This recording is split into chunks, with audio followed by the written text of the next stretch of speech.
बाराबंकी जनपद की तहसील रामसनेही घाट अंतर्गत कल्याणी नदी के तट पर गणतंत्र दिवस की पूर्व संध्या पर एक शाम शहीदों के नाम कार्यक्रम का आयोजन किया गया। आपको बता दें, यह कार्यक्रम गणतंत्र दिवस की पूर्व संध्या पर प्रतिवर्ष आयोजित होता है। इस कार्यक्रम के संबंध में जब हमारे संवाददाता राघवेंद्र मिश्रा ने कार्यक्रम के संयोजक इंद्र प्रताप सिंह से पूछा, तो इंद्र प्रताप सिंह ने जानकारी देते हुए क्या कुछ कहा, देखिए यह रिपोर्ट। नमस्कार, मैं राघवेंद्र मिश्रा, आप देख रहे हैं नेशनल खबर 9। आज मैं बाराबंकी जनपद की रामसनेही घाट तहसील पहुंचा हूं। यहां पे गणतंत्र दिवस की पूर्व संध्या पर एक शाम शहीदों के नाम का कार्यक्रम होता है। हर बार ये कार्यक्रम मनाया जाता है, हर वर्ष मनाया जाता है। काफी भीड़ भी रहती है, लोग बढ़ चढ़कर हिस्सा लेते हैं। यहाँ पे कल्याणी नदी के तट पर दीपदान भी होता है, दीपोत्सव का भी कार्यक्रम किया जाता है। मैं आप लोगों को आज बताना चाहता हूं कि इस कार्यक्रम को, ये कब से कार्यक्रम चालू हुआ और इस कार्यक्रम का मेन उद्देश्य क्या है। हम आप बात करते हैं अपने इस कार्यक्रम के जो संयोजक हैं इंद्र प्रताप सिंह जी से, और वो बताएंगे कि कार्यक्रम कब से शुरू हुआ और इस कार्यक्रम का आगे क्या उद्देश्य है, आगे कितना वृहद रूप में ये कार्यक्रम रहेगा और वर्तमान में ये कार्यक्रम कैसा चल रहा है और इस वर्ष कोविड को ध्यान में रखते हुए ये कार्यक्रम कैसा होगा। सर, सबसे पहले आपका नेशनल खबर 9 पर स्वागत है। धन्यवाद आपका। एक शाम शहीदों के नाम, ये कार्यक्रम जो है ये रामसनेही घाट का बहुचर्चित कार्यक्रम है। गणतंत्र दिवस की पूर्व संध्या पे हर बार बनाया जाता है कार्यक्रम। जी। तो ये कार्यक्रम सर कब से प्रारंभ हुआ, इसके बारे में थोड़ा बता दीजिए। सर्वप्रथम गणतंत्र दिवस की मैं सभी देशवासियों को शुभकामनाएं देता हूं। ये एक शाम शहीदों के नाम कार्यक्रम सर्वप्रथम 15 अगस्त 2007 को इसी स्थान पर मां कल्याणी की पावन धारा में दीपदान कर अमर शहीदों को श्रद्धांजलि देने का काम किया गया था। और ये कार्यक्रम की विचार जो है वो शुरू से ही मेरे मन में ये विषय रहता था कि जिन्होंने देश के लिए अपना सब कुछ बलिदान दिया, जिन्होंने सब कुछ न्यौछावर किया और हम लोगों को आज़ादी दिलाई, वो हमारे पूर्वज हैं। जैसे हम अपने पूर्वजों का श्राद्ध करते हैं, तर्पण करते हैं वर्ष में, तो वैसे वर्ष में 2 बार जो राष्ट्रीय पर्व है हमारे, उन पर्वों के समय कम से कम हम इन शहीदों को श्रद्धांजलि देने का काम करें, यह विचार हमेशा मन में रहता था। और सर्वप्रथम 15 अगस्त 2007 को हमने ये कार्यक्रम शुरू किया था। इस कार्यक्रम का मेन उद्देश्य क्या है सर? इस कार्यक्रम का मेन उद्देश्य यह है कि हम अपने शहीदों को याद करें, अपने पूर्वजों को याद करें। जब हम उनको याद करेंगे तो उनके जीवन के बारे में, उनके जो बलिदानी गाथा रही है, शौर्य गाथा रही है, उसकी चर्चा हम करेंगे। हम जब उसकी चर्चा करेंगे तो निश्चित रूप से हमारा समाज, हमारे लोग, हमारी आने वाली पीढ़ी उनके जीवन से प्रेरणा लेगी और हमारा देश कैसे आज़ाद हुआ, किन परिस्थितियों में गुलाम हुआ था, उन सब पर चर्चा होगी। जब उन सब पर चर्चा होगी तो निश्चित रूप से हमें इतिहास शिक्षा भी देता है कि जो भूलें हमसे हुई हों वो दोबारा ना होने पाएं और आगे कैसे हम अपने देश को विकास के पथ पर, एक परम वैभव के पथ पर ले जा सके। वो इन बलिदानी महापुरुषों की जीवन चरित्र से हमको प्रेरणा मिलेगी। अच्छा स्थान है, लेकिन इसके लिए कल्याणी का तट, ये रामसनेही घाट बाबा की जगह ही क्यों चुनी गई? ये बात सही है, जनपद में और भी स्थान है जो स्वतंत्रता आंदोलन से जुड़े हुए हैं। चूंकि मैं रामसनेही घाट क्षेत्र का निवासी हूँ, तो कोई भी कार्यक्रम व्यक्ति करता है तो अपने आस पड़ोस करने का प्रयास रहता है। दूसरा ये है कि बाबा रामसनेही दास जी, जिनके नाम पर ये पूरी तहसील है, जिनके आशीर्वाद से ये पूरा क्षेत्र हमेशा खुशहाल रहता है। बाबा रामसनेही दास का जीवन भी उन्होंने भी अपने जीवन में अंग्रेजों का विरोध किया था। और हमने अपने पूर्वजों से सुना है कि बाबा रामसनेही दास जी ने अंग्रेजों से इसी नदी के तट पर जो पार करके नदी और हमारे कुछ शहीदों को, कुछ क्रांतिकारियों को पकड़ने का प्रयास कर रहे थे, तो उस समय बाबा रामसनेही दास ने उनका घोर विरोध किया था। और इतना ही नहीं, बाबा रामसनेही दास जी ने जब समाधि ले ली तो अंग्रेज लोग उनकी समाधि के ऊपर से एक रास्ते का निर्माण कर रहे थे। जो ये आप पुल देख रहे हैं, पुल इस तरफ निर्माण हो रहा था। तो बाबा रामसनेही दास ने जितना भी पुल रात में बनता था उनकी कृपा से गिर जाता था। फिर अंग्रेज परेशान होकर के उनको जगह बदलनी पड़ी।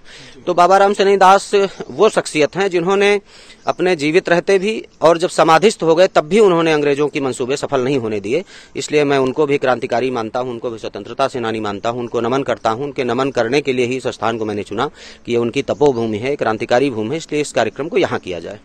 सर, पहले देखा जाता था कि केवल यहीं पे कार्यक्रम होता था, लेकिन अब गणतंत्र दिवस के दिन चाहे सुमेरगंज हो या सुमेरगंज हो, रामसनेही घाट बाजार हो या जो भी आसपास के क्षेत्र के गांव हो, उसमें लोग क्या करते हैं, लोग भी अपने घरों को सजाते हैं, दीपोत्सव मनाते हैं।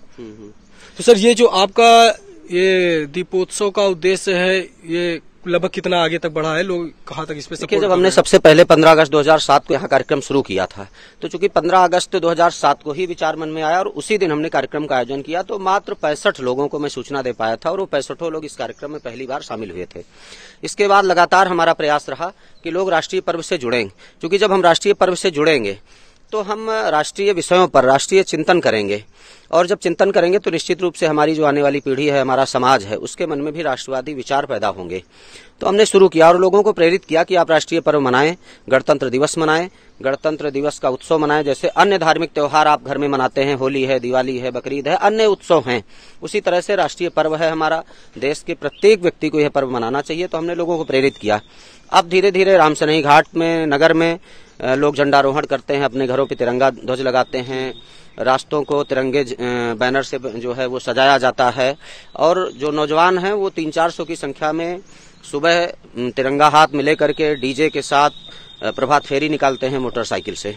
और इसके बाद धीरे धीरे अब गाँव में भी ये कार्यक्रम शुरू हुआ है। लोगों का मन जो है वो राष्ट्रीय पर्व के प्रति बढ़ा है, मनाने के प्रति। तो राष्ट्रीय त्योहार अब उत्सव की तरह यहाँ लोग मनाने लगे हैं, और मुझे पूरा भरोसा है कि एक दिन ऐसा आएगा जब पूरा राष्ट्र हमारा राष्ट्रीय पर्व मन से मनाएगा, धार्मिक त्योहारों की भांति मनाएगा।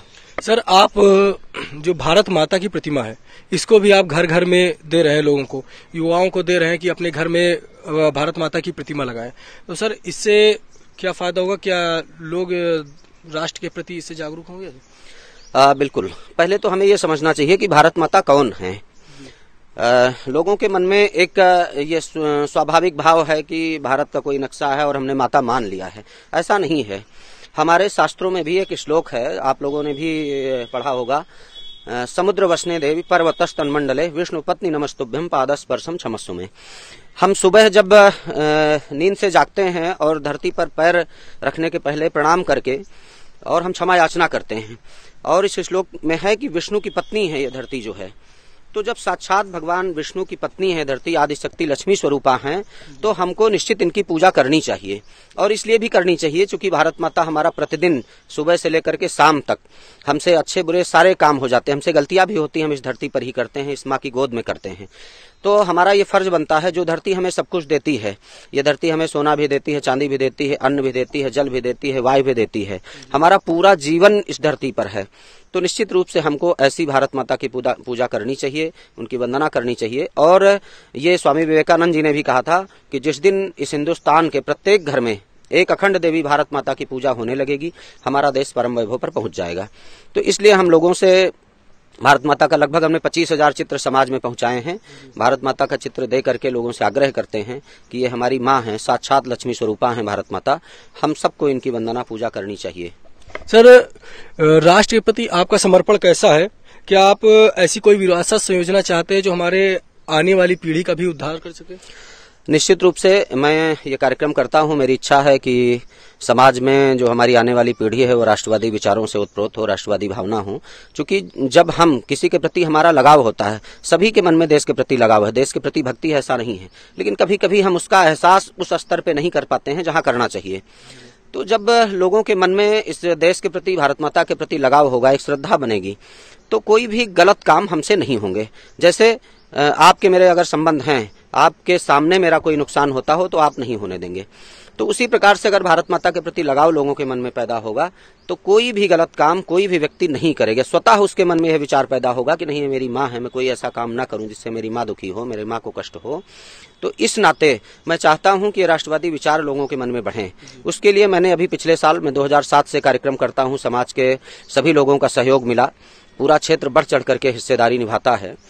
तो इधर पिछले साल मैंने एक राष्ट्र सेवा संकल्प के नाम से एक ट्रस्ट का हमने गठन किया है कि जिससे मैं भी एक मनुष्य हूँ, पंचभूत तत्वों से बना हुआ हूँ, आज नहीं तो कल सबको जाना है। तो उसके बाद भी ये कार्यक्रम चलता रहे, ये अभियान चलता रहे और लोगों को राष्ट्रवादी विचार मिलते रहें, ये हमारा प्रयास रहेगा भविष्य के लिए। इसलिए हमने राष्ट्र सेवा संकल्प नाम का संगठन पिछले साल ही गठन किया है। उसमें क्षेत्र के नौजवान, बुजुर्ग, सभी लोगों का प्रतिनिधित्व मैंने दिया है। जो लोग और भी जुड़ना चाहेंगे उनको जोड़ने का काम करेंगे। कोविड को बढ़ते केसों को देखकर क्या इस कार्यक्रम में कुछ कमी आएगी, या जैसे हमेशा कार्यक्रम होता था उसी तरह वृहद रूप में ये कार्यक्रम होता रहेगा? देखिए, ये कोविड का समय है, जो संकट काल का समय है। लगातार ये तीसरा वर्ष है और हमारा देश नहीं, पूरी दुनिया इस संकट से परेशान है। तो इधर कोविड के जो भी नियम हैं, जो शासन द्वारा निर्धारित नियम है कोविड के, उनके अंतर्गत, और चुनाव भी चल रहा है, इसलिए आदर्श आचार संहिता के अंतर्गत जो भी नियम होंगे उनका पालन करते हुए ये कार्यक्रम किया जाएगा। हमें कार्यक्रम की अनुमति श्रीमान उप जिलाधिकारी द्वारा मिली है। 50 व्यक्तियों के शामिल होने की अनुमति मिली है और मैं उनके जो भी नियम हैं, जो भी उन्होंने अनुबंध प्रतिबंध शर्तें जो हमें लगाई हैं कार्यक्रम करने के लिए, उनका पूर्ण पालन करते हुए ये कार्यक्रम करूंगा। मैं से चाहूंगा थोड़ा सा इस नदी के तट पे भी दिखाएं। यही वो स्थान है जहां पे दीपोत्सव किया जाता है। ये कल्याणी नदी है, इसके उस तरफ तुरंत अयोध्या जिले का बॉर्डर शुरू हो जाता है। नदी के उस तरफ, उस छोर पे अयोध्या जिला है और इस छोर पे बाराबंकी जिला है। ये वही स्थान है जहां पे एक शाम शहीदों के नाम कार्यक्रम पे दीपोत्सव किया जाता है। सर, अगला क्वेश्चन मेरा आपसे यह है कि इस कार्यक्रम का जो है मेन उद्देश्य क्या है और युवाओं को आप इस कार्यक्रम के से क्या प्रेरणा देना चाहते हैं? देखिए, मेरा मेन उद्देश्य, मुख्य उद्देश्य यही है, मैंने पहले भी कहा कि समाज के सभी लोगों के मन में, जो हमारे राष्ट्र के निवासी हैं, उनके सबके मन में माँ भारती के प्रति श्रद्धा एवं विश्वास पैदा हो, ये मुख्य उद्देश्य है। और एक बात और मैं कहना चाहता हूँ, जैसे हमारे जो क्रांतिकारी हैं, जो शहीद हुए देश के लिए, उनके प्रति भी लोगों के मन में श्रद्धा और आदर का भाव पैदा हो। है आदर का भाव, लेकिन फिर भी वो जो एहसास जिस तरह से होना चाहिए, मुझे लगता है उस एहसास की कमी कहीं न कहीं है। और उस एहसास की कमी का ही परिणाम है कि समाज में विभिन्न अवसरों पर कई ऐसे लोगों के वाद संवाद हुए हैं, जो सामने आए हैं, जो बहुत ही कष्टकारी हैं। जैसे हमारे CDS बिपिन रावत सर जी थे, जब उनका निधन हुआ पूरा देश रोया, लेकिन कुछ लोगों ने उस पे भी खुशी जाहिर की है। तो ऐसे लोगों को क्या सर, इस तरह के जो कार्यक्रम होते हैं, इस तरह के जो कार्यक्रम लगातार हमारे बीच में होते हैं, इससे क्या ऐसे लोगों पे कुछ प्रभाव? बहुत सारी बातें हैं। मैं केवल एक घटना चंद्रशेखर आजाद की मैं आपके सामने कहना चाहता हूं, फिर आप दर्द समझिएगा कि शहीदों का, क्रांतिकारियों का, जो देश के लिए काम करते हैं, उनके मन में कितना दर्द होता होगा। लेकिन वो सारे दर्द को भुलाते हुए वो राष्ट्र के लिए काम करते हैं। एक घटना है, सब जानते होंगे कि चंद्रशेखर आजाद ने एक सरकारी जो अंग्रेजों का खजाना था वो उन्होंने लूटा और लूट करके उन्होंने रखा। तो उनके एक साथी ने उसमें से कुछ मुद्राएं निकाली। चंद्रशेखर ने देखा तो उन्होंने पूछा, है क्या कर रहे हो? तो उनके साथी ने कहा कि मैं कल गांव गया था, मैंने देखा कि माँ की धोती फटी हुई है। चंद्रशेखर आजाद गुस्से से लाल हो गए, तमतमा गए। उन्होंने कहा, तुम एक माँ की धोती फटी है इसलिए पैसे निकाल रहे हो, और मैं देख रहा हूँ मेरे भारत माता की धोती फटी है, देश की सैकड़ों लाखों माताओं की धोतियां फटी हैं, और खबरदार इसमें से एक पैसे मत निकालना। और फिर उन्होंने अपनी पिस्तौल निकालते हुए कहा कि इसमें 2 गोलियां हैं। अगर ये समाज हमारे माँ बाप को 2 रोटी और 1 धोती नहीं दे सकता है, तो मैं जो भारत माता की आजादी में जो बाधक बनेंगे, ऐसे माँ बाप को भी इस पिस्तौल से गोली मार दूंगा। अब आप सोचिए, ये बयान ये कहने के लिए उन्होंने कहा। आज हमको लगता है कि उन्होंने बहुत अच्छा किया, बहुत त्याग किया, लेकिन उस समय जब ये बात कही होगी तो उनके साथी के मन में भी आया होगा कि कैसा व्यक्ति है ये, अपनी माँ के लिए नहीं सोच रहा है, देश क्या आजाद कराएगा। जो अपनी माँ को, लोग आज भी बयान देते हैं कि बहुत बड़े देशभक्त हो, तुम अपने घर परिवार का नहीं कर पा रहे हो, देश के लिए क्या करोगे? तो इस तरह के ताने सहे होंगे, समाज ने धिक्कारा होगा, समाज ने पता नहीं क्या क्या कहा हो उस समय चंद्रशेखर आजाद को, लेकिन समाज की और लोगों की किसी भी बात की ना परवाह करते हुए केवल उनके मन में एक ध्येय था, एक लक्ष्य था कि नहीं, भारत माता की आज़ादी मेरे लिए प्रमुख है, इस राष्ट्र की आज़ादी प्रमुख है, इस राष्ट्र का स्वतंत्र होना मेरे लिए प्रमुख है। और उस लक्ष्य के लिए उन्होंने सब कुछ न्यौछावर कर दिया। अब आप सोचिए, ऐसे शहीदों के बारे में भी अगर कोई उन्हें कहे, उन पर कोई लांछन लगाए, ऐसे शहीदों के बारे में भी हमारे समाज के कुछ ऐसे लोग जो मानसिक विकृति टाइप के लोग हैं, वो ऐसे बयान दें, तो निश्चित रूप से कष्टकारी होता है। और लेकिन ऐसा होता क्यों है? क्योंकि उनमें कहीं न कहीं देश के प्रति जो दायित्व बोध है, हमारी क्या जिम्मेदारी है, उसके एहसास की कमी है। वो दायित्व बोध पैदा हो प्रत्येक व्यक्ति में, प्रमुख उद्देश्य हमारा यही है। इसी के लिए हम ये कार्यक्रम करते हैं और इस कार्यक्रम के साथ साथ हम गाँव में बैठ के करते हैं, लोगों को वहाँ भी समझाते हैं। और मेरा एक और शब्द कहना है, बहुत संक्षिप्त में कहेंगे कि हम लोग जब भारत और पाकिस्तान का मैच होता है तो क्रिकेट में हार जीत पे हम लोग तालियां बजाते हैं, लेकिन जब हम गाँव में कोई रास्ता हमारा बना होता है, रास्ते में खड़ंजा लगा है, एक ईंट उखड़ जाती है, तो अक्सर देखते हैं लोग ईंट उठा करके रख लेते हैं और टोकिए तो कहेंगे कि अरे इसमें तुम्हारा क्या जाता है, तो सरकारी ईंट है, हमारा भी तो हक है। लेकिन यही गलत है। इसी को आप मानिए सूक्ष्म दृष्टि से देखिए तो ये देशद्रोह टाइप का अपराध है। वो अगर वो व्यक्ति उस ईंट पर मिट्टी डाल करके खड़ंजे की ईंट को सही कर दे तो यही उसका राष्ट्रवाद है, यही उसकी राष्ट्रभक्ति है। अच्छा सर, यहाँ जो दीपोत्सव का कार्यक्रम होता है, तो दीपोत्सव के अलावा और कौन कौन से क्या सांस्कृतिक कार्यक्रम जैसे और देशभक्ति कार्यक्रम और कौन कौन से कार्यक्रम होते हैं? देखिए, यहाँ सांस्कृतिक कार्यक्रम होते हैं। सांस्कृतिक कार्यक्रम में एक म्यूजिकल ग्रुप होता है जो राष्ट्रभक्ति के गीत हैं उनको गाते हैं। उसके साथ में हमारे कवि लोग होते हैं जो स्वतंत्रता आंदोलन के इतिहास को अपनी कविताओं के माध्यम से और जो राष्ट्रीय चिंतन वाले विषय हैं उनके माध्यम से कभी कभी कुछ बच्चे भी स्कूल के जो अपना सांस्कृतिक कार्यक्रम करते हैं, तो सांस्कृतिक कार्यक्रम होता है। उसके बाद जो समाज के प्रबुद्ध वर्ग के लोग आते हैं उनके बीच में विचार गोष्ठी होती है और फिर हम लोग दीप दान करते हैं, दीप प्रज्वलन करते हैं और बाबा रामशनि दास की समाधि पर भी हम लोग तिरंगा पट्टी भेंट करके उनको नमन करने का काम करते हैं। ये थे हमारे साथ बात कर रहे थे इंद्र प्रताप सिंह जी, जो एक शाम शहीदों के नाम कार्यक्रम के संयोजक हैं और मुख्य हैं। तो सर, आपको भी बहुत बहुत धन्यवाद, आपने अपना समय दिया और हम भी अपने और चैनल के माध्यम से ये आशा करते हैं कि आपका ये कार्यक्रम दिन प्रतिदिन सफलता की ओर अग्रसर हो। और इसी के साथ बहुत बहुत धन्यवाद। मैं राघवेंद्र मिश्रा, कैमरा